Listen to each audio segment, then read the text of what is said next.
পোনপ্ৰথমে আমি আম আদমি পাৰ্টি অসমৰ সমূহ কৰ্মকৰ্তাৰ হৈ নগাঁও ইলেক্ট্ৰনিক মাধ্যমৰ সংবাদদাতাসকলক ধন্যবাদ জ্ঞাপন কৰিছোঁ।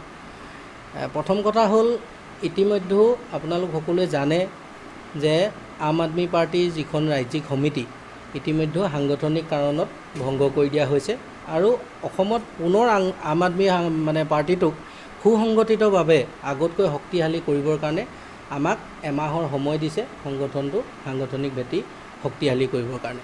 আৰু এই যিটো আমাক সাংগঠনিক ভেটি শক্তিশালী কৰিবৰ কাৰণে আমাক এমাহ সময় দিছে, আমি তাৰে এক অংশ হিচাপে আজি অসমৰ প্ৰতিখন জিলাৰ পৰা আমি আজি প্ৰায় 15-20 দিনৰ এটা আলোচনাৰ মাধ্যমেৰে মধ্য অসম হিচাপে নগাঁওক বাছনি কৰিছিলোঁ। ইয়াত যাতে আমি সকলো উপস্থিত হৈ আমাৰ আম আদমি পাৰ্টিক কেনেধৰণে আমি শক্তিশালী কৰিব পাৰোঁ, অসমত আগন্তুক নিৰ্বাচন খেলাকে আদি কৰি দলটোক কেনেকৈ ৰাইজৰ মাজলৈ লৈ যাব পাৰোঁ, এই সম্পৰ্কত আজি আলোচনাৰ কাৰণে আমি মিলিত হৈছিলোঁ।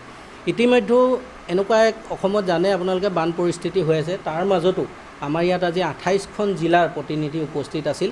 এতিয়াও 2-1 প্ৰতিনিধি কাজিৰঙাতে তেওঁলোক গাড়ীৰ জামত ফচি আছে কাৰণে আহিব পৰা নাই। বাৰু যি কি নহওক, আজি আমি আম আদমি পাৰ্টিৰ সমূহ জিলাৰ বিষয়ববীয়া তথা সাধাৰণ কৰ্মকৰ্তাসকলে এটা সিদ্ধান্ত লৈছোঁ যে অসমত আম আদমি পাৰ্টি শক্তিশালী কৰিবলৈ হ'লে আমি এটা উপলব্ধি কৰিছোঁ। কাৰণ আজি আমি কিছু লোকে 5 বছৰ ধৰি, কিছু লোকে 10 বছৰ ধৰি, কিছু লোকে 2 বছৰ ধৰি আমি আম আদমি পাৰ্টি কৰি আছোঁ, কিন্তু আমি যি ধৰণে শক্তিশালী কৰিবলৈ আগবাঢ়ি গৈছোঁ আমি কিছু ক্ষেত্ৰত পৰা নাই। গতিকে আমি আজি এক আলোচনাৰ মাধ্যমেৰে আমিনো কিয় পৰা নাই এই বিষয়ত আমি আলোচনা কৰিছোঁ। এই আলোচনা আমি মোবাইল যোগে অসমৰ প্ৰতিজন যিসকলে নেতৃত্ব দি আছে তেওঁলোকৰ লগতো আমি আলোচনা কৰিছোঁ। আমি এটা কথা উপলব্ধি কৰিছোঁ যে আমাৰ সংবিধানে এখন আমাক খুব সুস্থিৰ আৰু এক সুন্দৰ ব্যৱস্থা দিছে, যিটোৰ নাম হৈছে ষ্টেট কাউন্সিল, ৰাজ্যিক পৰিষদ। এই ৰাজ্যিক পৰিষদখন আচলতে আজি প্ৰায় 10-12 বছৰ হ'ল অসমত আম আদমি পাৰ্টি এষ্টাব্লিছ হোৱা, কিন্তু ৰাজ্যিক পৰিষদখন গঠন নোহোৱাৰ কাৰণেই আচলতে আমি আম আদমি পাৰ্টিটো খুব এক শক্তিশালী দিশত আগবঢ়াই নিব পৰা নাই বুলি আমি অনুভৱ কৰিছিলোঁ। আৰু সেইকাৰণে আজিৰ সভাত আমি সিদ্ধান্ত ল'লোঁ যে আম আদমি পাৰ্টিৰ যিখন ৰাজ্যিক পৰিষদ, এই পৰিষদ সংবিধানৰ দফাই আমাক যিটো কৈছে সেই দফা মতে আমি সম্পূৰ্ণ বিধিগতভাৱে সংবিধানৰ গণ্ডিৰ ভিতৰত থাকি অহা 14 তাৰিখে উজনি অসমৰ শিৱসাগৰ জিলাত অনুষ্ঠিত কৰিবলৈ লৈছোঁ। শিৱসাগৰ জিলাত আম আদমি পাৰ্টিৰ এই 14 জুলাইতে আমি ৰাজ্যিক পৰিষদখন গঠন কৰিম। আৰু সেই ৰাজ্যিক পৰিষদখন যিদিনাখন গঠন হ'ব, সেই সভাখনলৈ অসমৰ প্ৰতিজন আম আদমি পাৰ্টিৰ কৰ্মকৰ্তা, বিষয়ববীয়া বা যিয়ে নাথাকক, আমাক ভাল পোৱা যিমান আছে আমি সকলো ৰাইজক যাতে তালৈ নিমন্ত্ৰণ জনাব পাৰোঁ, তাৰ বাবে আমি নগাঁও সংবাদ মাধ্যমৰ সহায় বিচাৰিছোঁ। আপোনালোকে এই বাৰ্তাটো অসমৰ ৰাইজৰ মাজলৈ প্ৰচাৰ কৰিব লাগে যে 14 তাৰিখৰ শিৱসাগৰ জিলাত অনুষ্ঠিত হ'ব লগা আম আদমি পাৰ্টিৰ যিখন ৰাজ্যিক পৰিষদ গঠন হ'ব, তালৈ যাতে সকলো বিষয়ববীয়া আহে। ইতিমধ্যে আমি আহ্বান জনাইছোঁ প্ৰতিজন কৰ্মীকে।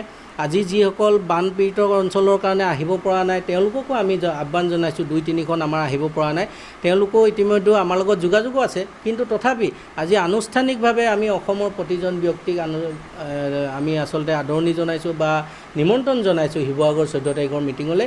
সেইদিনাখন আপোনালোকে শিৱসাগৰত 11 বজাত উপস্থিত হ'বহি। আমি শিৱসাগৰ জিলাই তেওঁলোকক, যদি তেওঁলোকে 13 তাৰিখেও আহে শিৱসাগৰ জিলালৈ, আমি তেওঁলোকক থকা মেলাৰ যিখিনি ব্যৱস্থা কৰি দিব লাগে আমি কৰি দিম, সেইখিনি তেওঁলোকে চিন্তা কৰিব নালাগে দূৰণিবতীয়াসকলে।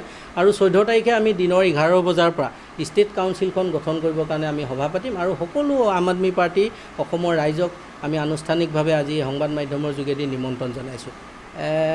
আচলতে আমি ভাবোঁ গোপালক আমি যি লগ কৰিছিলোঁ তাৰে ফলশ্ৰুতিত আমাৰ আম আদমি পাৰ্টি সংগঠনটো সুসংগঠিত কৰিবৰ কাৰণে এই ব্যৱস্থাটো আচলতে তেখেতসকলে কৰিলে বুলি আমি ভাবিছোঁ। আচলতে এটা দলত থাকিলে কিছু ক্ষেত্ৰত কৰ্মীৰ মাজত এইবিলাক বস্তু থাকেই, কিন্তু আমাৰ এনেকুৱা ধৰণৰ কোনো কথা নাই তেওঁলোকৰ লগত।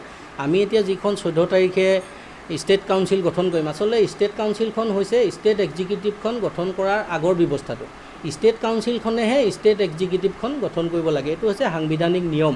আৰু আমি সেই নিয়মটোকে ফ'ল' আপ কৰি, সেইকাৰণে আমি আচলতে আজিৰ তাৰিখত কাৰো প্ৰতি আমি ক্ষোভ ৰাখিব বিচৰা নাই, আমাৰ ক্ষোভো নাই। হয়, কেতিয়াবা ভুল কৰিলে আমি সমালোচনা কৰিছোঁ। আজিৰ তাৰিখত সেইকাৰণে সংবাদ মাধ্যমৰ যোগেদি মাননীয় ভৱেন চৌধুৰী ডাঙৰীয়াকে প্ৰমুখ কৰি আমাৰ যিসকল বিষয়ববীয়া আছে আমি সকলোকে সেই সভাখনলৈ 14 তাৰিখৰ সভাখনলৈ আমি নিমন্ত্ৰণ জনাইছোঁ।